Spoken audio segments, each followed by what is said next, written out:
And we are back, another Cloudburst. And one thing that came up to talk about today was the idea of change. And then as we started discussing it, because we talked about can people change? And you brought up the idea of character, and I really like that. And there's because it came up because I was talking to a friend about.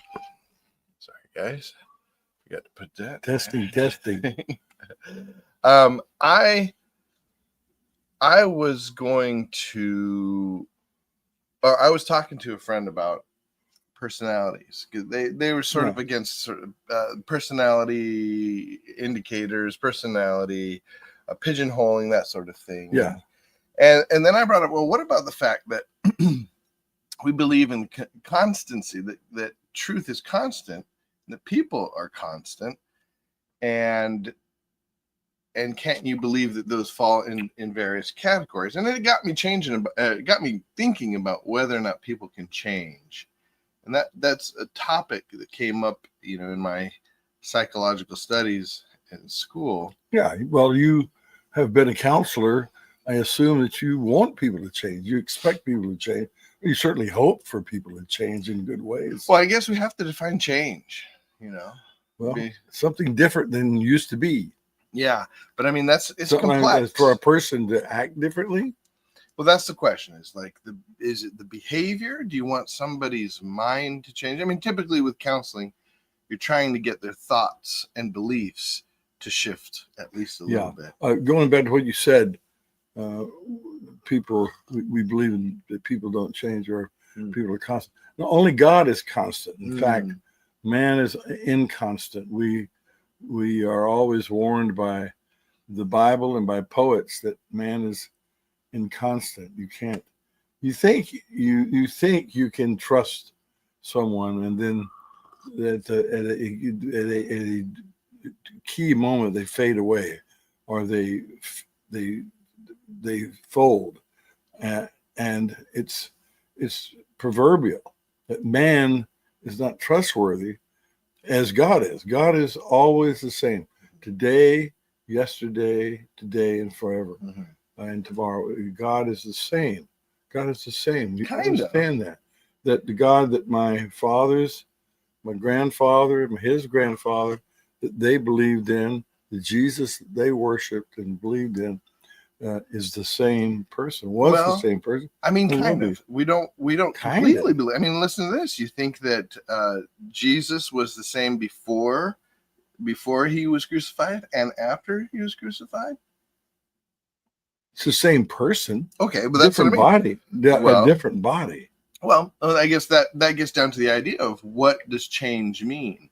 Okay, Jesus, his resurrection was a transformation of his body into a glorious body, but still the same body. But it was still the same body, but glorified.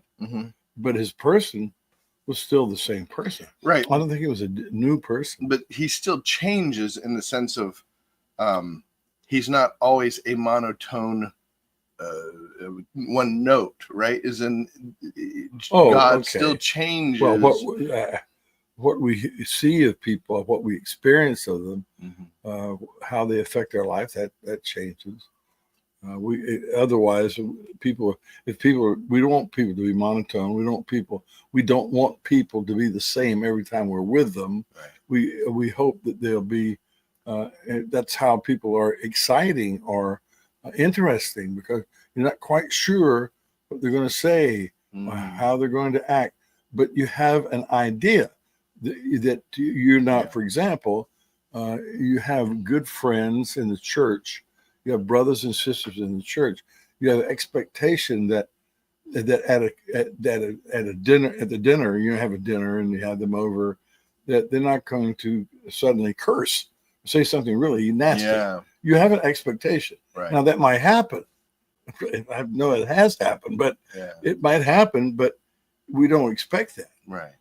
There are certain expectations of a constancy, right? Yeah. And you don't expect that your friend is going to betray you to the police or your worst enemy, or as they did to Jesus. Well, and you're talking about behavioral things, that whether or not they will do certain things. Because all we know, you're talking about action. Because all we know of other people is what they do. We don't know their inner being. God knows. Mm-hmm. God knows the inner man, but we don't know the inner man. We can infer it. You know, when someone tells a lie, when someone betrays us, we can infer that deep down inside he hates us, mm-hmm. something like that. But what we know of people is only what we see. So we just judge by how they act. Yes, we infer certain things about it. We infer, for example, that there's a person inside them that's like us. Mm-hmm. We never experience. I don't know I know you very well. I've known you ever since you were born, but I've never really known your inside. Only God knows your heart, what they call the heart, and that is your deepest thoughts, right? Your heart is your deepest thoughts and imaginations and so on. But only God knows your heart. But you get to something that's interesting to me, and that is that God's personality doesn't change. Who he is doesn't change. So what does that mean? I think it means, it gets back to what you were saying about character. And I looked up the word character. It comes from a Greek word. It's like character, okay. something like that. But that came from the word etching. It was the idea of that which is etched into us. Oh, and I really like that. We call that like a character in any kind of spelling system or orthography. A, B, and C is a character. Here's a character. Mm-hmm. Yes. It's in there. Yeah. But so it's etched. It's there. Mm-hmm. It's there. It stays there. Yeah. It's interesting that some philosophers have even doubted that there's a constant self. Yeah. That what's to prove that there is a constant self? I think we just know that by intuition. We know that that this person that's thinking now and talking now is the same person that I remember when I was 3-4 years old, I guess. Mm-hmm. We just assume we know that by intuition. But there's a single character. Memory is what holds that through line, right? Who that is. Yes, we remember. Yes. Memory and what do you call it? Juxtaposition. All the thoughts that we've had have always been one after another. There's been no, even when they're discontinued. Like I had an operation the other day on my hand here, and they told me they were not going to put me out all the way. But when the lady started saying, the nurse said, "This is going to help you relax." The next thing I knew was I was coming back from Africa or someplace. I don't know. I was totally relaxing, way out, way out. Well, so how did I know that person that I was thinking was the same person that was talking to the nurse before I went under? Well, we just intuit that. I think we don't want to really doubt that. What we're concerned with is the kind of person that we are. We know that there's a self in here, and then there's what the self does. What is that thing or those things that are between the self and our actions? That is our proclivities, or our likes and dislikes, our what we call attributes, tendencies. Yeah. Yes. Tendencies, the things that make the person likable or unlikable, or trustworthy or untrustworthy. Yeah. And that in a novel or something, I'm reading now another novel by Dickens, and he has all these characters, and every one of them acts in a certain way, and they talk in a certain way. Once he builds that character, then he can just write the thing. When there's he builds a happening, an event, the person responds to it as his character will respond. Yeah. Either sweet and kind as Little Nell, or selfish and vindictive as Mr. Quilp. Mm. You know, so once you get that character built, you know how the person responds. Yeah. And you know, you have people. Now the question is, do those responses change? Can those proclivities and tendencies change? Really change? Well, a negative character would be the things that get etched into us through just bad habits, right? So if we are, if I'm always late on my say I'm always late with my bills, yeah, that just becomes a thing. I start telling myself I'm the guy who's late with my bills, and it becomes sort of a vicious cycle. Yeah, and it seems to be some of those things don't change, and we shouldn't expect people to change. That's my old friend who's dead now, Tim and I. He says, "Oh, Dave, people don't change," because I think he is noting how I talked optimistically about people changing, or myself changing, or other people changing, because Christians must be optimistic about people changing. Don't you think so? I don't know. That's a good question, because as evangelicals, we put a lot of emphasis on change, but the Bible talks less about change and more about acceptance. You know, acceptance of our Father, acceptance of a new reality. Yes. I'll give you two scriptures that talk about change. You'll understand. Accept them. One is St. Paul talks about himself in 1 Corinthians. He says, "When I was a child, I did childish things. I thought childish things. But now as a man, I put away childish things." That is, as you mature, you don't whine when you don't get your way. You don't expect to get your way. And quite often, as an adult, you say, "Oh, you go ahead. You have that extra cookie." And as a kid, you take it, you know. And at first say, okay, so Paul said, "I put away childish things." Yeah. Okay. The other one I thought of, I just read it today, is John 8, where Jesus is confronted with the woman caught in adultery. And finally, he embarrasses all the people there that condemn her, and they go away, and he's left there with the woman.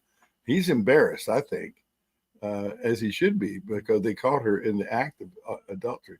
And he says, "Where are the people that condemn you?" She says, "They've got, no one is here." He says, "Okay, go and sin no more." That's Jesus tells her. In other words, change your ways. Change your ways, at least in that way. Don't be doing this anymore, you know. Yeah, and Paul talks about putting to death our old bodies. That's right. And that's I think that's the biggest change, you know. Mortifying your own bodies. But there's something that you are concerned with, a more passive reception of God's work in our life, or something like that, because it's true that we often are disappointed in what we're able to do about changing our ways. Right? Yeah, our own ways, much less other people's. Yeah. Oh, yeah. We ask ourselves, most older people, like people of my age, I say, I'd love to talk to so-and-so about this, but you're not going to change. Yeah, you can argue with them about it. You know, I mean, it'll be something, maybe in politics or some way that they speak or something. You know, I don't know. You know? Well, and I think what I've learned over the years, especially being a counselor, is that change is impossible. It's just not even possible in a vacuum. So somebody is not just going to change something because you tell them to, or you know. It takes a context shift.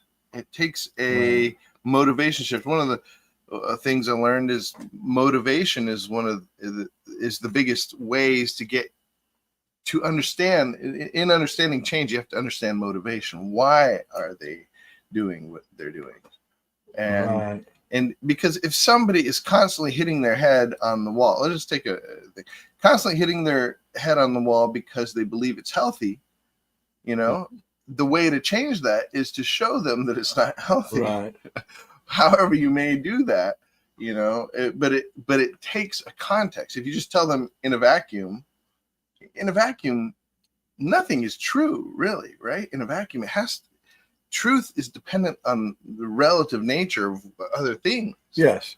And revelation, Mm-hmm. the revelation of something in context. I was thinking about, you may know this, I had one course in psychological counseling in college, and there was one approach where the guy said, say he was dealing with a guy, he could never get over his fear of calling girls and asking them out. Mm-hmm. And it turns out, I was listening on radio, that's one of the most common things, that men are afraid to approach women. Mm-hmm. Even women don't realize that, but I was mortified. Mm-hmm. And my wife now says, "You were nuts. Why were you that way?" Yeah. But the man would say, the counselor would say, "You should call up Susie and ask her out." But she says she might say no. And then you tell the guy, "Well, that wouldn't be so bad, would it?" Yeah. See, that wouldn't be so bad, would it? You confront the worst thing, and you tell yourself, that's not going to be all that bad. Right. And that is reconfiguring. If you think the worst thing in the world is for that woman to say to me, "I don't want to go out with you," if you make up your mind and say, she says that, "It ain't going to be that bad. Mm-hmm. She's not that big a person in my life." And you tell yourself, you're telling yourself how things can be, how they can't be. Yeah. I can't remember exactly how it works, but yeah. you're telling yourself.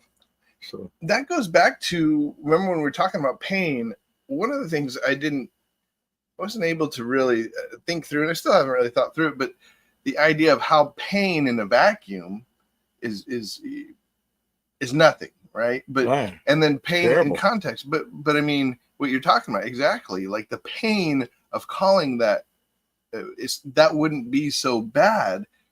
Just those words and thinking about it reduces the pain level, almost, puts it in a different context. Yeah. You're right. It's not.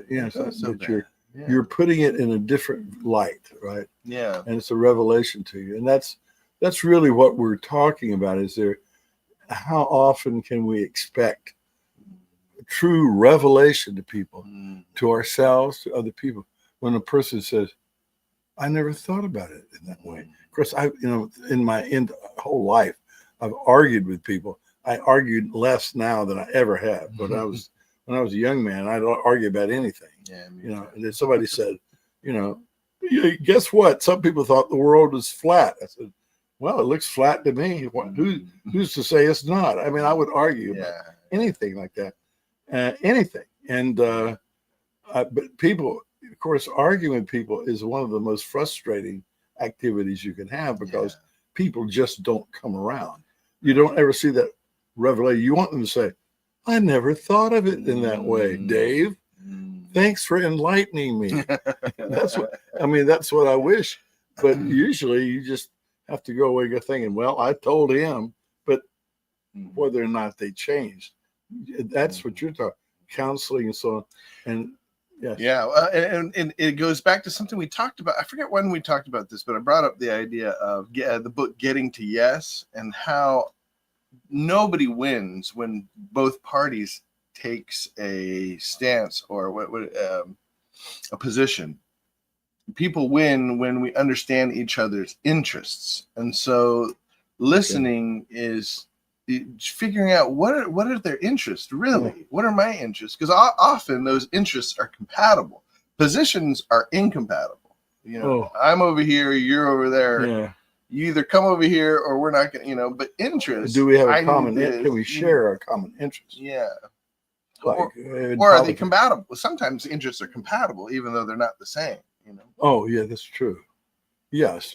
Plus, there is a certain it reminds me of where you usually come down. It's a certain emergence of community, which is a shared vision or something shared, fellowship. And well, the first step in that when you're talking is, I hear you, right? I hear you. If you don't hear the other person, forget it. Yeah. You're just blasting away, and he's blasting away, or she's blasting away, and all you can do is hurt the other person. Right. You're never going to change them, but what you wish they would do to you, you need to do with them. And they need to say to you, I hear you. Now I hear what you're saying. Interest. I understand where you're coming from. You're looking for. You're looking for this. Whereas, like, say, classical conservatives and liberals in politics, conservatives would be interested in personal freedom, and liberals are interested in sympathy, that is taking care of people's needs.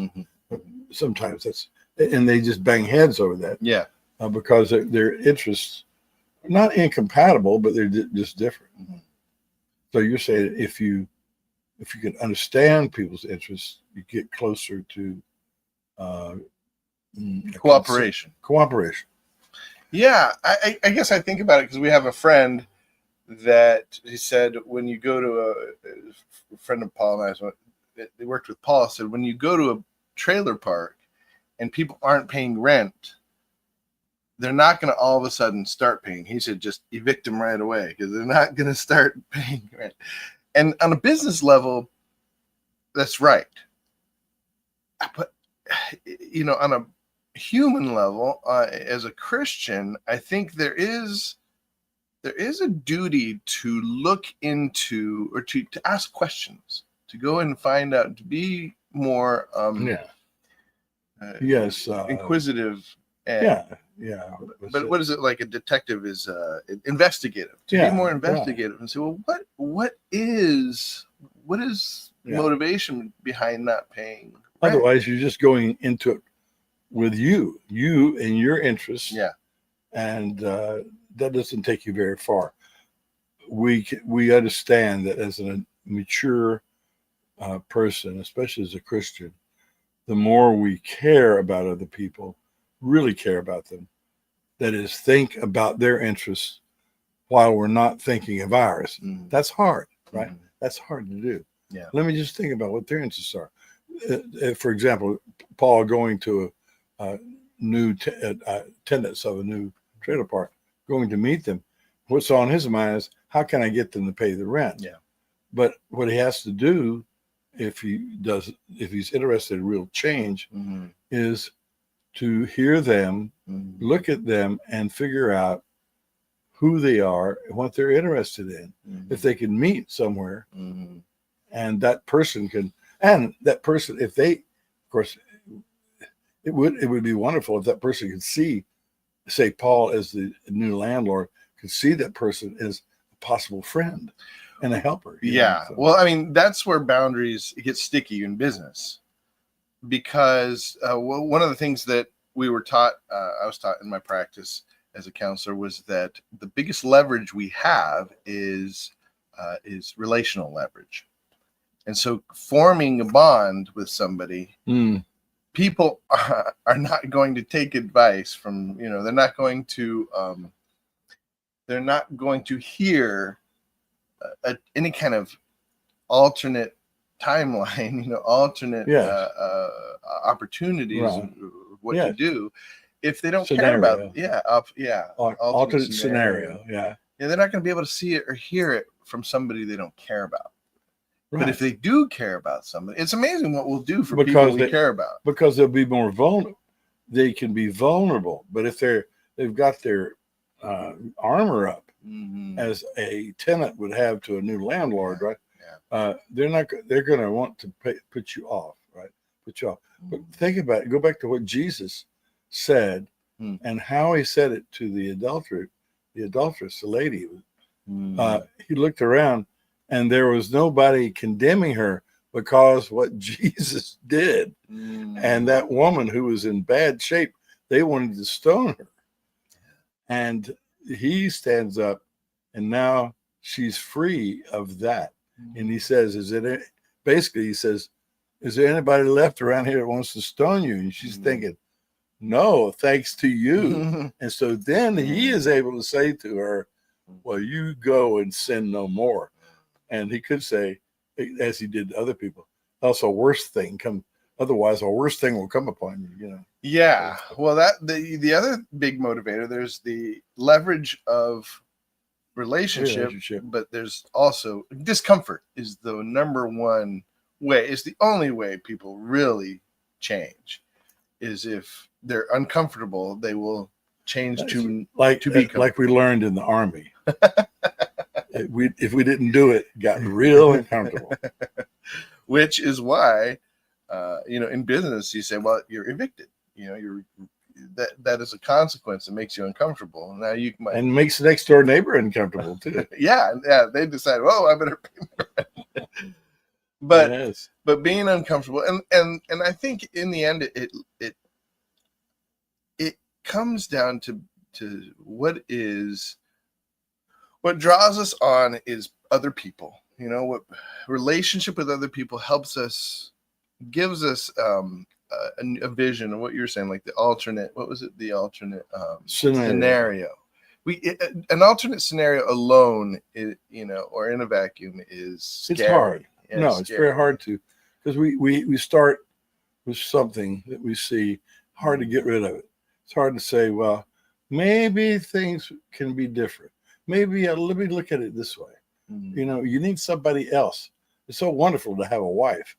I ask her, well, how do you see this thing? And then she'll say it was like this, and I go, oh yeah, maybe that's the way I ought to see it. Yeah. Instead of not just what should we do, but how do you see this? I'm talking about what should we do with an evening? We have two options, and we had to make a decision. Yeah. Well, how do you see this? Well, if we went this way, this would be this way. But she sees it a different way. Oh yeah, I see it. Good. Good. That's good. Helps me to make a decision. But we do, in spite of what my old buddy said, Dave, people don't change. I think we have to believe that if we see things differently, if we can see them in a different light, we can say, yeah, just like that lady, boy, she looked around and she said, man, I am off. I got off this time. And Jesus says, well, you know what to do about that? Well, change your way of living. Yeah. And not only did she get off, but she could experience what it was like to be not condemned. That's true enough. Can live. This is what it's like. He's telling her, this is what it's like. That's right. That's right. Jesus said, and neither do I condemn you. That's true. We glossed over that. I did. He said, well, neither do I condemn you. So what a feeling of relief she must have felt. Yeah. 5 minutes before, she must have felt not only afraid for her life that she's going to be stoned, but felt filthy that she was caught in this act and paraded around, such that my feeling is that they caught her half naked and probably sweating from being in the bed with this guy, and brought her before Jesus. And Jesus knelt down and wrote on the ground. Why? Because he was embarrassed. He could just stand there and look at that. He was embarrassed. He may have been writing some other things, but it's and that woman was delivered from all of that. And like you said, a new way of seeing herself and a new approach to her activities. We hope for sure. Yeah, in one way he was saying go and sin no more, but also another way saying go and live in this what you're feeling now. Yeah, stay in this place, right? Yeah.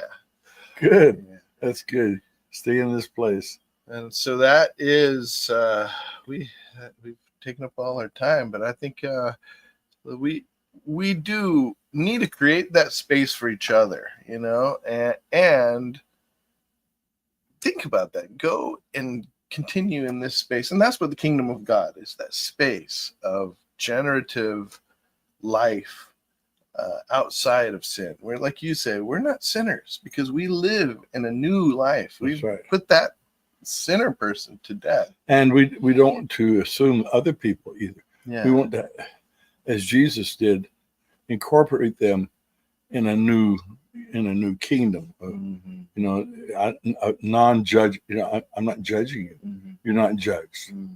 You stand before Jesus, you're not judged. Now, there is fear of God, and he reminded her, Mm-hmm. you know, you should be fearful, Yeah. but you don't have to be afraid of me right now. Yeah. You know, so if we could be that way with people, you know, Yeah. be afraid, but not right now. I'm not gonna turn you in. You know? I won't turn you in, buddy. Don't turn me in either. I won't.